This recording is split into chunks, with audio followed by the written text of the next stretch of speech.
The following message by Pastor Dennis Clark and Dr. Jennifer Clark is brought to you by Full Stature Ministries and its supporters.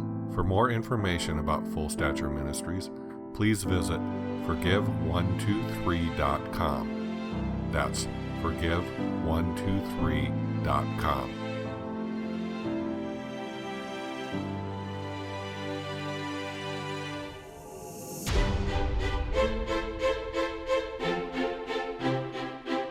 Good morning. We're continuing with part 2 in a series on the third children's book, Gold Goes to the School of the Spirit. And we've had a number of people advise adults to actually get those books and learn them, because we have some things in the third book that we don't have any of our other material, at least not fully laid out. And so we had started last week on, well, let me just go through the lessons in the book. Lesson 1, crossing the Jesus Bridge. That's salvation. Lesson 2, location. Lesson 3, the bucket. Lesson 5, Jesus the Forgiver. 4, God emotions. 5, Jesus the Forgiver. Lessons 6, 7, and 8 are the fruit of the Spirit.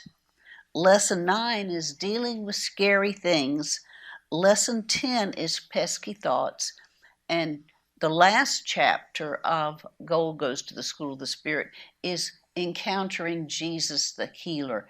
And we didn't include that in the plans, but certainly teachers and parents and grandparents could teach that to the children, that Jesus is in us. He is the divine healer. We do have a book on this. And we were created by God to live in health. And for healing, we remove any emotional barriers in us and welcome Jesus the healer to rise up and touch every cell, every system, every organ in our human body. And of course, it's been prophesied that there would be an end-time move of God that would cause believers to walk in health, like the Israelites when they left Egypt. It says there was not one sick or feeble one among the bunch, and that is a type of God's end-time bride, family, and army that will be healthy. And I firmly believe we are going to see that happen. Now, last week we talked a little bit about Jesus the Forgiver. And of course, we know that the Bible says in Colossians 2:6, as you receive Jesus, so you live in him. So how did you get saved? What did you do at the time of salvation? Well, you opened your heart. You instantly experienced forgiveness. And then for the very first time at salvation, you felt the fruit of the Spirit, the peace of God, which is the gift that Jesus has given to us that he never takes away. So if we lose the sense of his supernatural peace, then Jesus, the Forgiver, will give us peace just like he gave us at the time of salvation. So we walk that same way, this verse tells us. How do we walk? We stay open and yielded to Jesus. When we're open and yielded to Jesus, we feel his peace. We're abiding in the vine, like John chapter 14. And by the way, it says in 15:5 of John, it says that if you abide, you will bear much fruit. Well, that tells us if we don't abide, we'll bear a lot of flesh, but not much fruit. So we stay open to Jesus. If anything interrupts our sense of the fruit of the Spirit, specifically peace, we forgive God, self, or others. That removes any barriers, and we sense peace again. See, all barriers are on our part. They're not on Jesus's part. And then we'll feel peace again. So feeling his supernatural peace is one way we can know that we're walking in the Spirit. And then, of course, we teach the children how to do that by experience. We have practice sections all throughout the children's book teaching them how to do it. And then, of course, who do we forgive?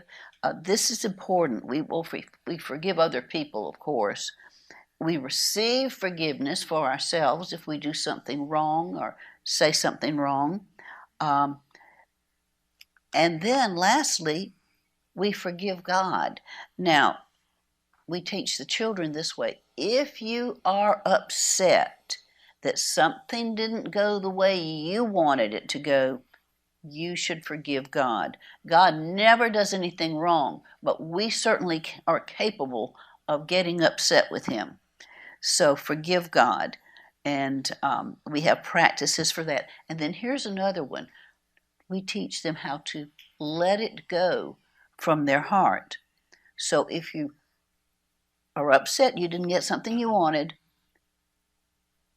upset because of that means you're upset with God. Remember, we learned the children of Israel in the desert that when they didn't get what they wanted, they murmured and complained.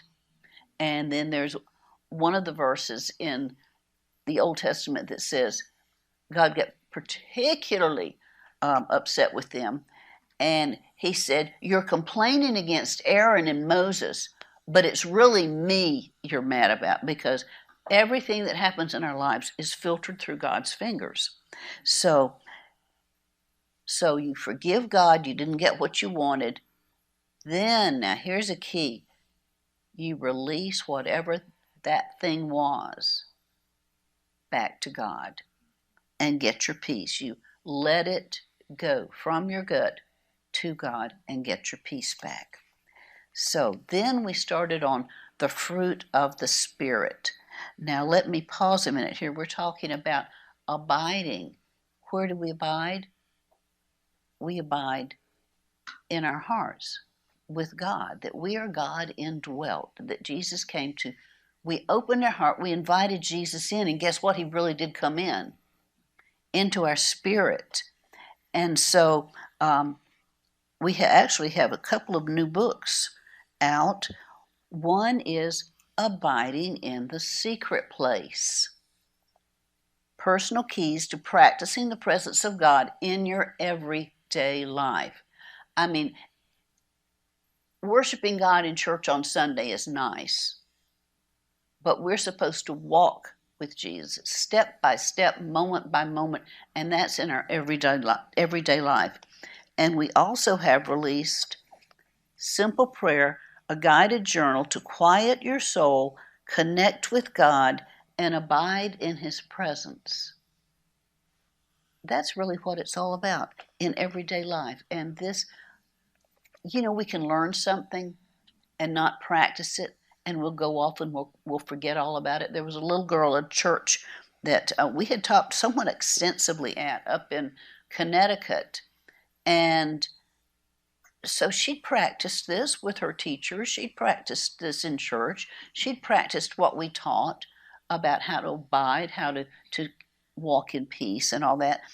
And she went off to Bible school and came back, and it was like she'd forgotten every single thing that she had learned that we had taught. And she'd pretty much gone back to living her Christianity in her head. And so the thing that really counts is practice. And this guided journal is for 60 days of practice, dealing with issues, spending time with God. And we also have another peace challenge. That is, how are you doing on staying connected? And the way you know you're connected is by peace. We have to practice. Now, actually, Jason went through this process the first year he was here, after he moved from Kansas to Fort Mill. He went through this 4 times, and we know people who every once in a while, with our church up in Tolland that we're connected with, every once in a while they'll have everybody in their church go through 2 months of intensified getting with God, dealing with issues, spending time in his presence. Now, let me read you this before I go any further. There was a verse in Matthew, 3 verses, 7:21 through 23, that I think is very significant. And the term the kingdom of heaven or the kingdom of the heavens is used here. And let me read you this verse and then explain it. These verses. Not everyone who says to me, Lord, Lord, shall enter the kingdom of heaven or the kingdom of the heavens, but he who does the will of my Father in heaven. Many will say to me in that day, Lord, Lord, have we not prophesied in your name, cast out demons in your name, and done many wonders in your name? And then I will declare to them, I never knew you. Depart from me, you who practice lawlessness. Now, the kingdom of the heavens in Matthew is referring not to the overall kingdom of God, but referring to a particular way to be connected with the kingdom of heavens that Jesus came to open up. He's the stairway to the kingdom of the heavens, so that we can live on earth, but through our openness to Jesus, we're connected to Jesus who sits at the right hand of his Father in heaven. And this is a spiritual connection. We learn that he who is joined to the Lord is one spirit with him. So we can be on earth, but our spirit can be connected to Jesus in the heavenlies. Now, let's go back to this verse. This person or these people are doing spiritual things. What are they exercising? They're exercising the gifts of the Spirit. The gifts of the Spirit are for other people. They have nothing to do with our character.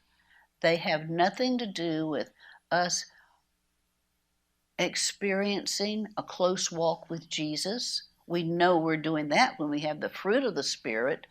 And Jesus is not saying that you won't go to heaven or paradise someday. This is saying that you're not being intimate with me and you're not allowing yourself to be transformed. In the book of Leviticus, we learn that Jesus is the meal offering, or the meal referring to ground flour, the meal offering, which was baked and presented to God. This speaks of our character. The fine flour refers to the will that is submitted to God in our everyday life. When we are being submitted to God, walking in the fruit of the Spirit and abiding, we're going to be transformed. Our character, our nature. Now, the fruit of the Spirit is the only gift we can give to God. It's that meal offering, that will being ground fine so it's not coarse, perfectly submitted. Now, of course, Jesus is the meal offering in the book of Leviticus, but we are also told to present your body a living sacrifice. That means learn to live surrendered to God. And what will happen when we do that? We'll be open, we'll walk in forgiveness, and we will experience the fruit of the Spirit. Now, Jesus walked in the fruit of the Spirit for his entire life. For some 30-odd years, he didn't do signs, wonders, and miracles. He didn't do ministry, but he lived the fruit of the Spirit. He lived in perfect humanity. And by the way, when we do something bad and we say, well, I'm only human, actually, we're living subhuman, because Jesus came to show us what a true human should be. And if you want to learn more about that, and it's a fascinating study, the humanity of the divine Jesus. We can live humanity the same way that Jesus did. And that's what we're doing when we're abiding.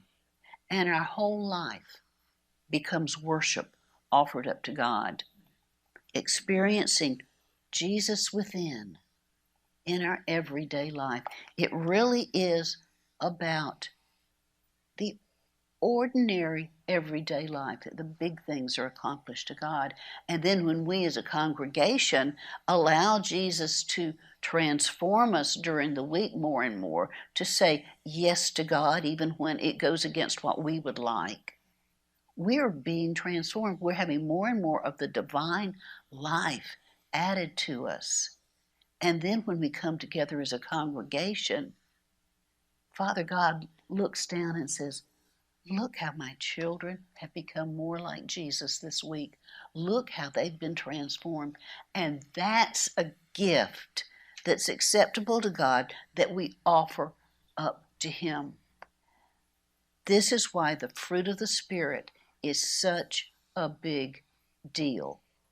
Now, when I was a child growing up and I'd heard of the fruit of the Spirit and went to a Sunday school that probably needed to erase everything they ever taught me, because they taught me really strange things. But I got saved, and I was curious about the fruit of the Spirit. I was curious about a lot of things, but I was curious about the fruit of the Spirit. And I read books about it. I asked people about it. And people said, oh, well, it just grows. Okay. That wasn't a very satisfactory answer. And so I got a flyer in the mail for a women's conference on joy. And so I thought, wonderful. And I went, and nobody had any. And they told us what the Bible said about joy, but they couldn't tell me anything more than that. One person attending the conference said, I had joy once. Okay. So one of those first times Dennis and I were praying together, and he had me close my eyes, lower my bucket down to my spirit. And he said, there, that what you're feeling, that's the peace of God. Wow. And then he said, now I want you to yield more. And he said, that little bubble, you feel that little joy bubble? That's the joy of the Lord.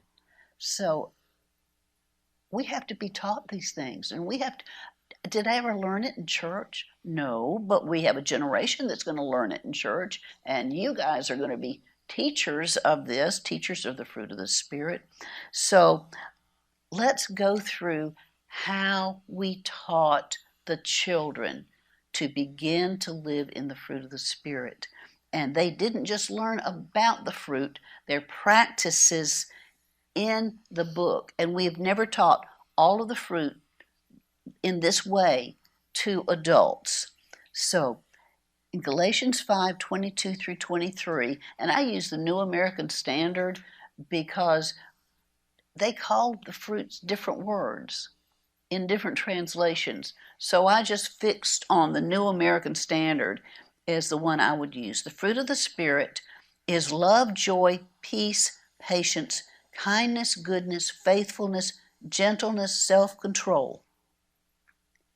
The first three fruits mentioned here, love, joy, peace, have to do with loving God. This is primarily in our relationship with God.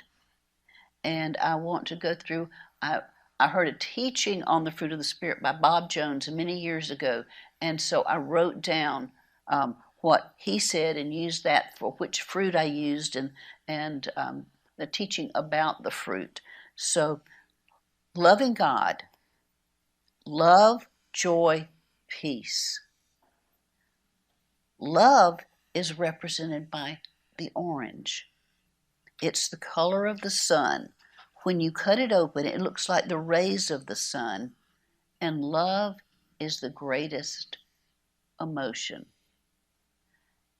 Actually, we covered this last time, that all the fruit of the Spirit are different manifestations of love.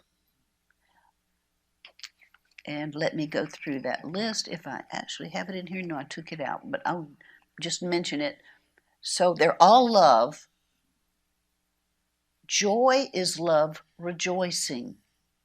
Peace is love ruling and resting. Patience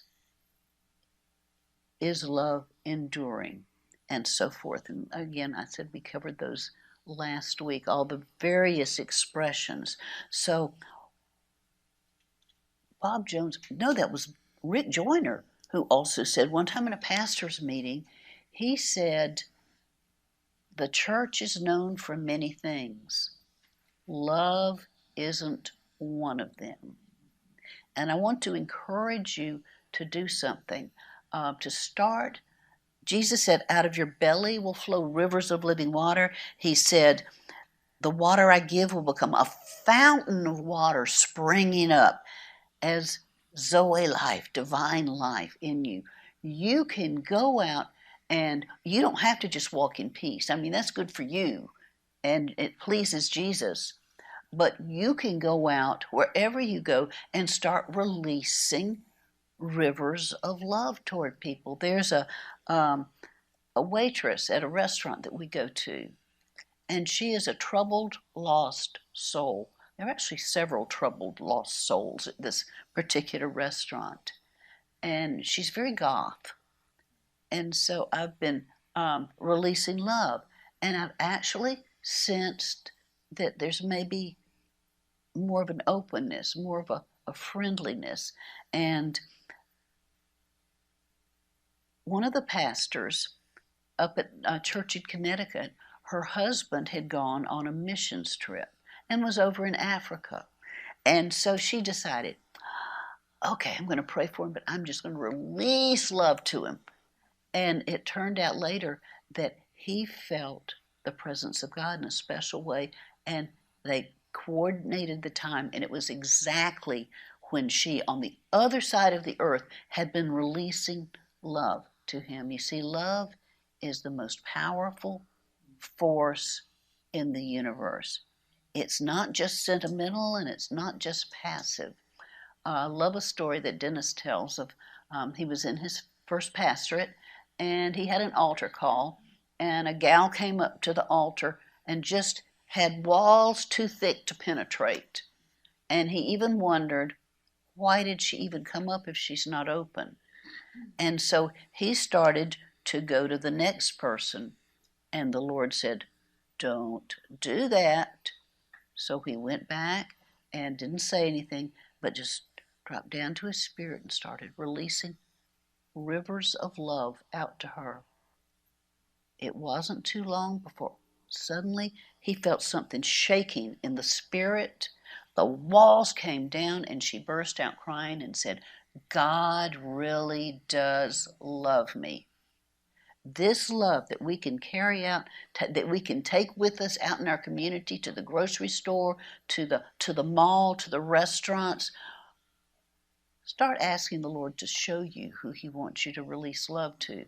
And just sit there and open the fountain and just let it start flowing to people around you. You know, there's a story we've told about Charles Finney, who carried the presence of God, how he went into a factory one time and didn't say a word, but you know he was radiating love, because the young women who worked at that factory started breaking down in tears and saying, what must I do to get saved? God is no respecter of persons. We carry that same presence in us. This is the love of God, the greatest emotion.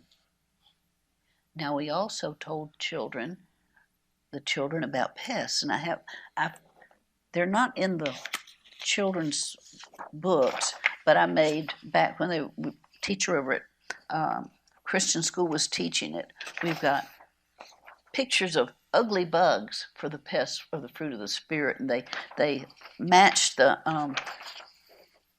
fruit with the pest that spoils it. They had great fun. When the first time that we taught this book to children, I wasn't really sure how they would respond. They loved the fruit of the Spirit, and one little boy would make up names so he could remember the fruit and everything. He called, okay, well, we're not quite there yet, but the pear represents patience, and so he learned it by patience because they memorized all this and they lived it. Now the pest that spoils love is selfishness. Love gives, selfishness takes. Love shares, cares about others. Philippians 2:3 says, with humility of mind, regard one another as more important than yourselves.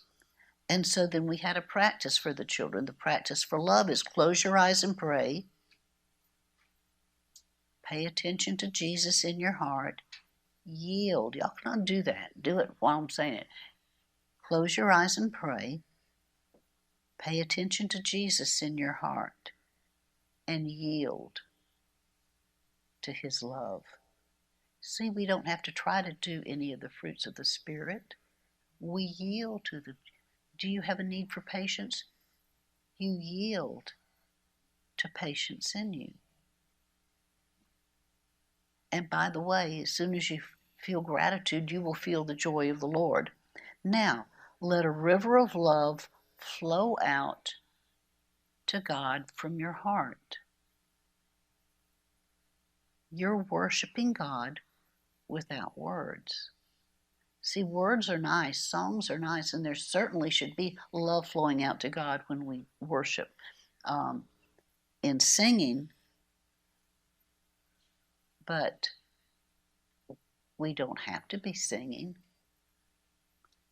Do that again. Close your eyes and let's let a river of love flow out to God.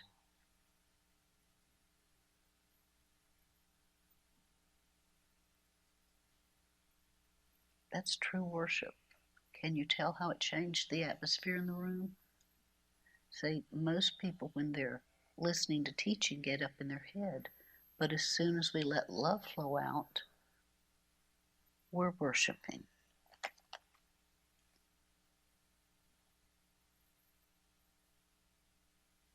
Now, joy is represented by the grapes.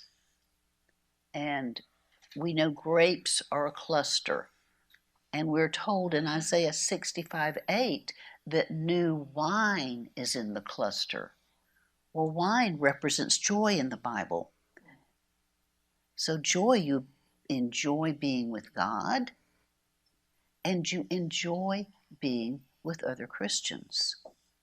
Psalm 16:11, speaking of God, says, in your presence, Lord, there's fullness of joy. At your right hand there are pleasures forevermore. Psalm 16:11. Isaiah 12:3, joyfully you'll pull up buckets of water from the wells of salvation.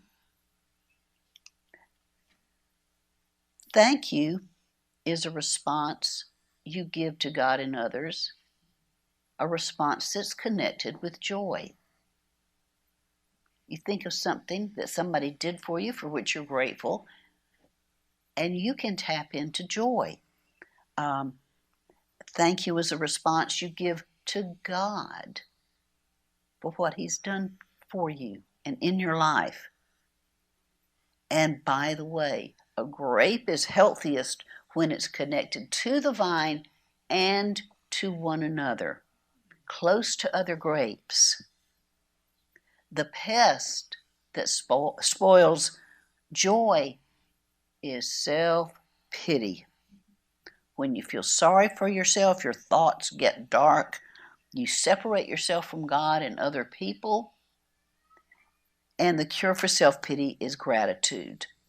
So Romans 12:1-21 says, yes, they knew God, but they wouldn't worship him as God or even give him thanks. And they began to think up foolish ideas of what God was like, and as a result, their minds became dark and confused. That's in the New Living Translation. That's the most common translation I use during the children's books. And then let's practice joy. So close your eyes and go to the secret place. Think of something you're thankful to God for.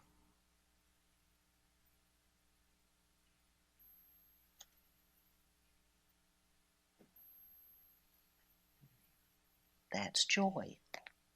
If you want to feel joy, be grateful. So we had the children practice that, and they they learned the fruit 3 at a time. It's easy if you think of these 3 fruits represent loving God, and they are actually loving God. And this is the primary fruits of your relationship with Jesus. Now, peace is represented by the apple. There's some interesting things about the apple. Remember the old saying, an apple a day keeps the doctor away? Apples are very good for you. And I've read some things recently that say that people are healthier when they eat apples on a regular basis. When you have peace, you're free from disturbing thoughts and emotions. We know that the peace of God, Philippians 4:6-8, the peace of God will guard your hearts and minds. And what does that mean? Can anything get past God? He can stop any enemy, can't he? So when you're feeling peace, you're actually encased in the presence of Jesus. It says he himself is our peace.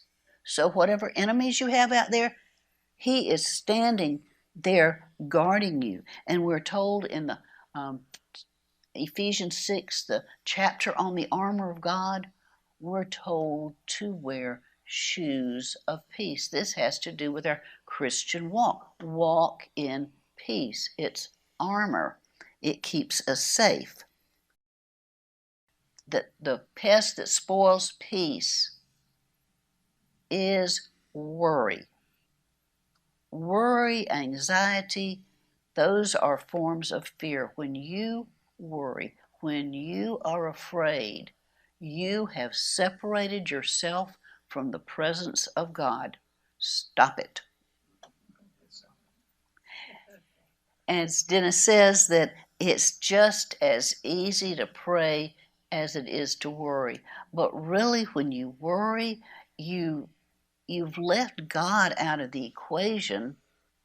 And one of the things that we stress in our modules is that you cannot be stressed, you cannot worry and trust God at the same time. I mean, either you're trusting God and you're in peace, or you're stressed and worrying. So you get, this is like in Deuteronomy, where they go out to these hills and we're told, okay, this hill over here represents death, and it tells all the things that death causes. And this hill represents life and all the good things that come from choosing God's life. And then at the end of explaining the two, God says, choose life. So, I mean, what a teacher, huh? He even gives you the answers. When he gives you a test, he gives you the answers. So the pest that spoils peace is worry. When you don't trust God, your emotions are full of anxiety, and your thoughts are telling you the lie that God is not there to help you. So if you want to lose your peace, instantly start worrying about something. And really, what we learned just in the last two fruits is whatever you're worrying about, you release it from your gut into the hands of God, because only He can take care of it anyway. So love, joy, peace. Now, the teacher's insights on this said, seeing the negative side of the fruits, the pests, helped some of my children to correct behavior they didn't think was wrong. When tattling was shown as the pest for faithfulness, we haven't gotten to faithfulness yet, one of my excessive tattlers curbed her habit. I find most of the children think things through very carefully when they're given new information. Also, the first three fruits are fruits we give to God as gifts.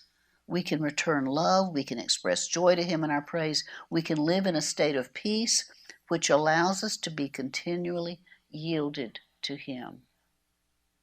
The children loved the teaching on the fruit of the Spirit, and they loved practicing the fruit.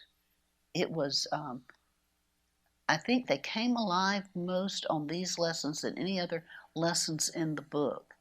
And of course, again, for something to be permanent, we have to make it part of our life. We have to practice this. Now, this was a teacher in a Christian school, and they didn't just learn these lessons. As they learned this, the teacher and the children made it part of their daily life at school. One example, there were two little girls who were fighting, and they were just not getting along. So the teacher took the children's blue card, which is first feel forgive, handed it to them, and said, now the two of you go out in the hall and you know what to do. And so they went out in the hall and they forgave one another, and they came back in completely different. They came back in as best friends again. What an example for the children, that this is not something we learn. This is how we live the Christian life. This is something we practice every day. So, part 2 of the fruit of the Spirit, patience, kindness, and goodness. These are fruits that we exercise in our relationship with other people. Loving other people. Patience, kindness, and goodness. And this is what the teacher said about learning the fruit of patience. Now remember, we can't work up the fruit of the Spirit. As a matter of fact, we can't do the fruit of the Spirit at all. Only Jesus can live the fruit of the Spirit through us. So just like we go to our spirit to connect with His peace, let's suppose we're short on patience. What do? We don't try to be patient. We yield to Jesus' divine humanity and tap into patience. Here's what the teacher said. The fruit of patience and knowing its pest, anger, helped me to be a better teacher. Dennis Clark shared at one of his meetings that anger has two sources. Either we're angry because we're hurt, or because we're trying to control someone or something we can't control. When I recognized my anger in the classroom, I realized that I was trying to control the children rather than teach the children. I dropped down and asked God's forgiveness. Then my peace returned, and I was able to teach with authority, not control. Romans 14:4 in the Living Bible translation says, they are God's servants, not yours. They're responsible to Him and not to you. Let Him tell them whether they're right or wrong, and God is able to make them do as they should. When I gave the control back to God, I could encourage and be at peace myself. I often exercise dropping down to my spirit in my classroom, forgiving a student who has once again interrupted my teaching. I release them to God and watch Him turn situations around. I have a voice of authority instead of anger. I know it's a fine line, but I'm so much more at peace since I started doing this. My classroom has more of an atmosphere of peace. I leave the classroom less frustrated each day and with more energy for the rest of my daily routines. I can approach each child with love and acceptance instead of frustration or dread. The challenge becomes, how can I love my students more completely today? Will I have an opportunity to pray with them, to lead them to more peace in their lives? This has become much more than lesson plans to me. It is a way of life that is leading me closer to God and being Christ-like. It takes some practice, but it's an invaluable tool for life. So loving other people, patience, kindness, and goodness. Patience is represented by the pear. Patience is enduring life without complaining. When you're patient, you wait for God and trust Him even when you don't understand. 2 Thessalonians 3:5. Now may the Lord direct your hearts into the love of God and into the patience of Messiah.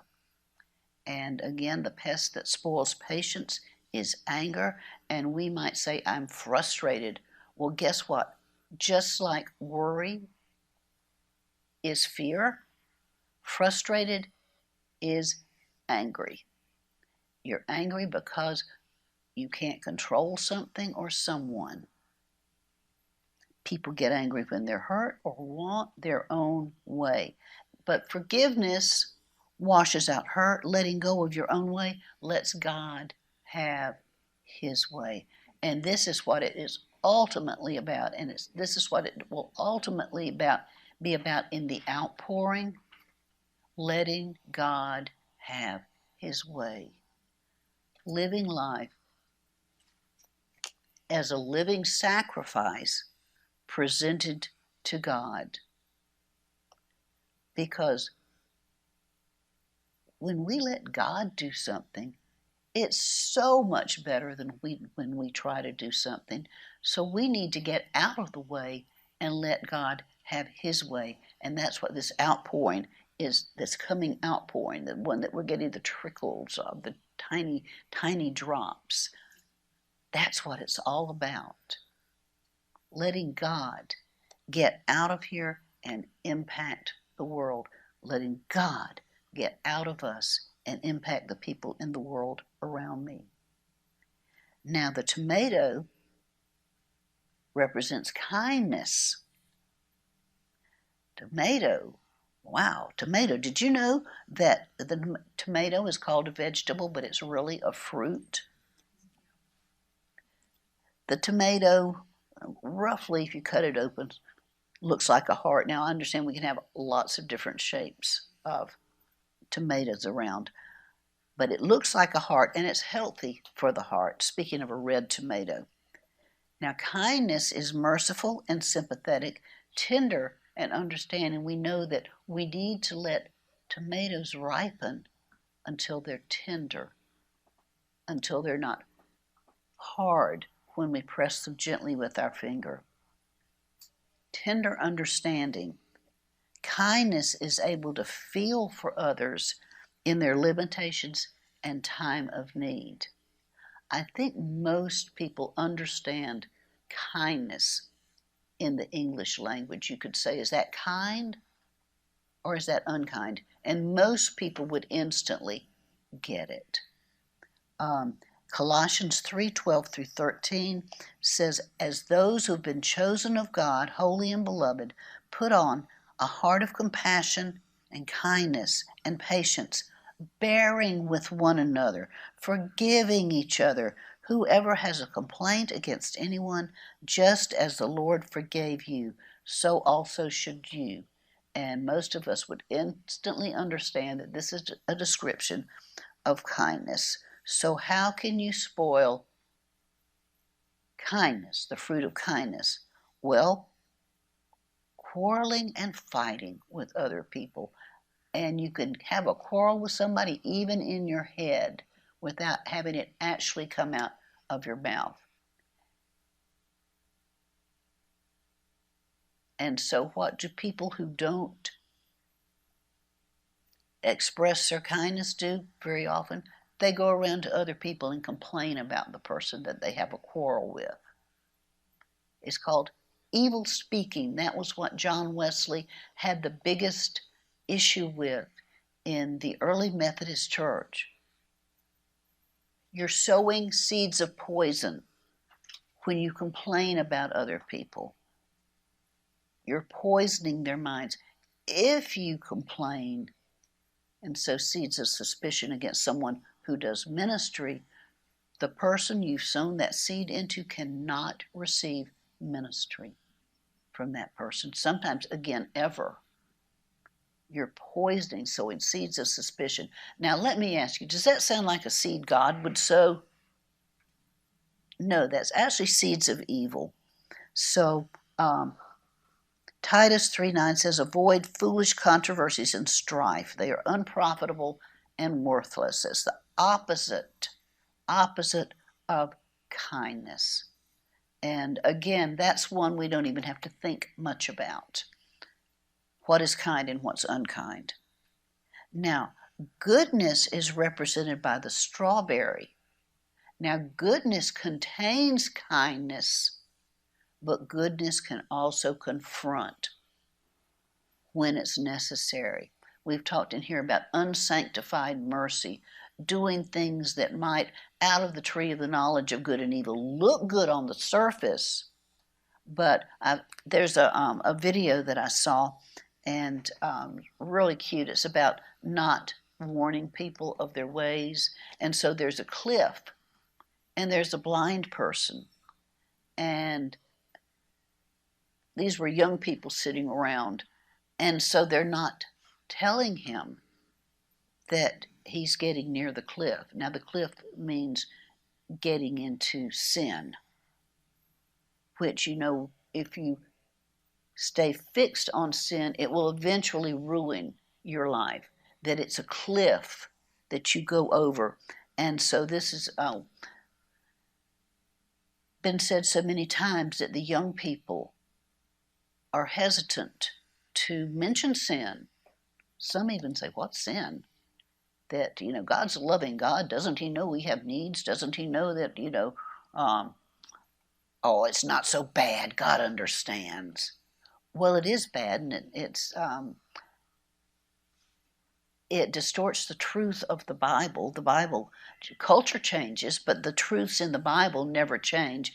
And one, of course, is getting into homosexuality. And we've taught before that because we were made in the image of God, and we were made to reflect him in holiness and righteousness, that we're not like animals. Animals can pretty much do what they want. They don't have spirits, but we have a spirit made in the image of God. And so a Christian couple is supposed to get married first and then love one another and produce godly children who are also made in the image of God. And that's why getting involved in sinful activities in that area instantly causes seducing spirits to attract. That's why that sin is so horrible. That's why that sin is so destructive. So, and to not tell, well, it's to not tell your friends the truth. You are not doing them any favor. You're not telling them that they're about to go over a cliff. Now, the strawberry is pleasing because of its sweetness. Goodness combines kindness with the ability to confront while doing acts of charity. And goodness is not afraid to say if something is wrong. It is God's love in action to prevent destruction in the lives of others. 2 Thessalonians 1, 11 through 12. We pray for you always that our God will count you worthy of your calling and fulfill every desire for goodness and the work of faith with power, so that the name of our Lord Jesus will be glorified in you. And the pest that spoils goodness is cheating, jealousy, and failing to warn.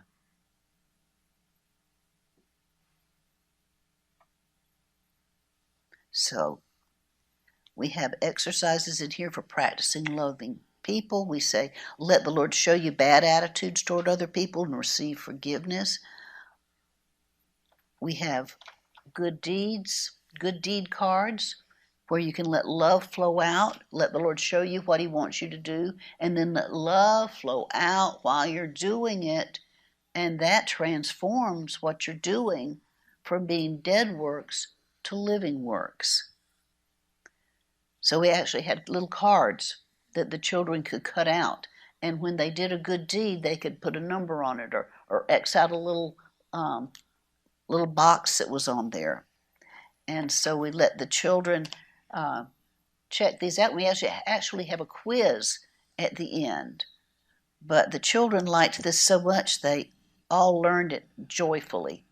Now the fruit of the Spirit, part 3, is faithfulness, gentleness, and self-control. This has to do with your personal Christian conduct. Faithfulness, gentleness, and self-control. This is loving by acting right. Loving in your behavior. Now, faithfulness is represented by the peach, and it speaks of loyalty, being loyal to God and loyal to other people. It gives a sense of well-being and strength. It means saying no to options that are bad and choosing what Jesus would want you to choose, being loyal to God and people. Now, the pest that spoils faithfulness is dishonesty and disloyalty, which could also include complaining about others or being a tattletale. Proverbs 11:3 says, honesty guides good people, dishonesty destroys treacherous people. So we don't want to be dishonest people or disloyal people. God, of course, is the ultimate one in His faithfulness toward us. Gentleness is represented by the banana. The banana is soft and sweet. Gentleness does not fight against God or complain about His choices. And gentleness is tender-hearted toward others. Ephesians 4:1-3 says, walk in a manner worthy of the calling with which you have been called, with all humility and gentleness, with patience, showing tolerance for one another in love, being diligent to preserve the unity of the Spirit in the bond of peace. And the pest that spoils gentleness is pride, and with pride comes hard-heartedness. Pride argues with God. Pride argues with people. Pride thinks it knows better. And James 4:6, God sets Himself against the proud and the haughty, but gives grace continually to the lowly, those who are humble enough to receive it. Now, self-control is represented by the grapefruit. The grapefruit is the largest of all these fruits. It means that God is in control of our thoughts, emotions, and choices, so we have a balanced life. Your desires don't control you. You have them under control. The grapefruit is bittersweet. It's sweet to God, but it can sometimes feel bitter to us to not get something we want or let something go. It's actually the way of the cross. Philippians 4:11 says, I have learned how to be content with whatever I have. And the pests that spoil self-control are self-indulgence, which is greed, and impulsiveness, which is acting before thinking. James 1:14, each one is tempted when he is drawn away by his own desires and enticed. So in practice loving by acting right, we had suggestions for that, and again the good deed cards. So the children could actually practice and getting used to letting love flow out of their heart. And again, love is the only gift we can give to God. The fruit of the Spirit is the only gift we can give to God. But guess what? The enemy can't touch the fruit of the Spirit. The enemy can't, because he himself is our peace. When we're in the fruit of the Spirit, the enemy can't get to us. It quenches the fiery darts of the enemy. Now, the teacher said about the practice lesson on dealing with scary things. Let's see, where did she make the comment? She said that this was one of the most practical. She says, I found this exercise to be one of the most freeing for the children. Many had watched scary movies or imagined something scary in the night. For some students, they identified peace with the absence of a bad feeling. Others felt relief and joy, and we had the children make a shield, a craft to make a shield, because peace will guard our hearts and our minds. So what the children would do, if they felt anxiety, if they felt fear attached to something, they would receive forgiveness for taking in fear, because it's something God doesn't ever give us, and they experienced it instantly changing to peace, dealing with scary things. And we had some children share some of their stories about things accidentally watching a movie that made them scared, or hearing a scary story from other people. And of course, we know that for the last few years we have been bombarded with fear about various issues. So, and then the final lesson in this series of lessons with how do you deal with thoughts, and we call them ugly bug thoughts. And Jesus takes thoughts captive. So in the book there's a picture of a little guy with a net taking an ugly bug into that net. We take every thought captive and make it obedient to Jesus. 2 Corinthians 10:5. And for one thing, there are several different kinds of thoughts. One is a repetitive thought we hear over and over again, and another is a scary thought that just pops in our head. So we had them practice thinking of the thought, feeling the feeling, and then taking the thought captive. How do you take a thought captive? You go to your spirit and you give it to Jesus, and then you don't take it back. So we had some activities with bugs that the children could cut out and put them in a Jesus jail. And so there are several different ways they could do it. They could have a container and drop the bug in like a clear plastic cup and glue a lid on top. And that bug can't get out of there when it's taken captive to Jesus. And there was another one where they made a paper plate prison with strips of construction paper, put the bug in there and then glue those strips on it, and that thought's been taken captive by Jesus. And you do not have to put up with ugly bug thoughts, and I strongly suggest that you practice this regularly. And so that completes the lessons for the children. And I think we adults need to learn these lessons well as for just the children. Can you imagine that we've never taught this whole thing to the adults? So if you would like to get a copy Gold goes to the School of the Spirit. We do have some available. Go forth and practice during the week.